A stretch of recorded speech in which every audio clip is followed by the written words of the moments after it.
কি বলছে যে যখন কৃষ্ণচন্দ্র ওই জগন্নাথের দিকে দেখলেন, বলছে তুমি বিশ্ব ব্রহ্মাণ্ডের মালিক, তোমার কাছ থেকে আমি ভালো যাবো না। গলাটা ছিল অরুণ, সেই অরুণটা সামনের দিকে এগিয়ে দিয়ে বলে উঠল,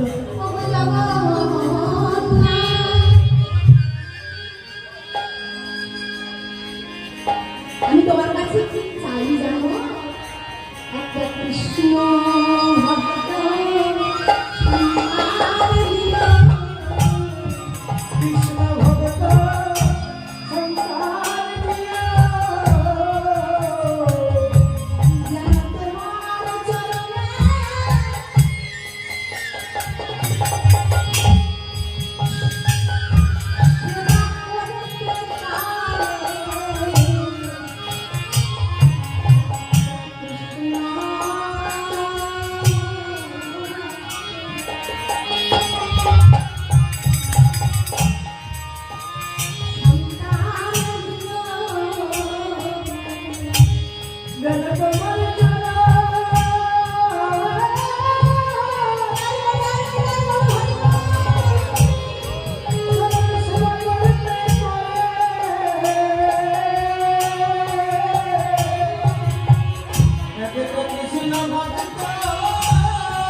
এই জগতে যদি কেউ টাকা কামায়, সে অনেক টাকা কামাতে কামাতে একদিন রিলায়েন্স কোম্পানির যে চেয়ারম্যান মুকেশ আম্বানি হয়ে যেতে পারবেন, গৌতম আদানি হয়ে যেতে পারবেন, তিনি হাজার চেষ্টা করে কৃষ্ণ ভক্ত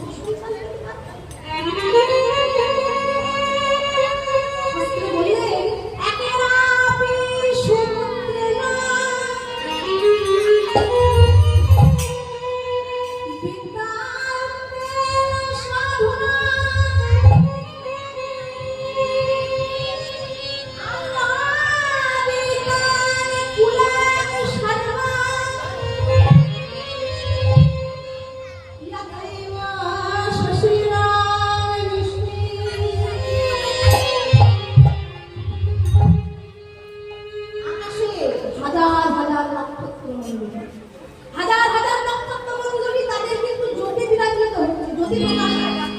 কিন্তু আকাশে এত এত হাজার হাজার নক্ষত্র মণ্ডলী থাকলে, যদি থাকে, তাদের আলো কি আমাদের কাছে এসে পৌঁছায়? কিন্তু যখন আকাশে পূর্ণিমার চাঁদ উদয় হয়, সেই পূর্ণিমার চাঁদের আলোতে এমন ভাবে স্নিগ্ধতা, এমন ভাবে শীতলতার সৃষ্টি হয়, যে ওই শীতলতায় আমরা সবাই মিলে আনন্দ লাভ করি। ঠিক তখন একটা মানুষের মধ্যে তিন চারটা কুপুত্রবান অসৎ চরিত্র যদি থাকে, বাবা চরিত্রবান চরিত্র থাকে কোনো লাভ না। আর বংশের মধ্যে যদি একটা সৎ চরিত্রবান থাকে, তাহলে মাত্র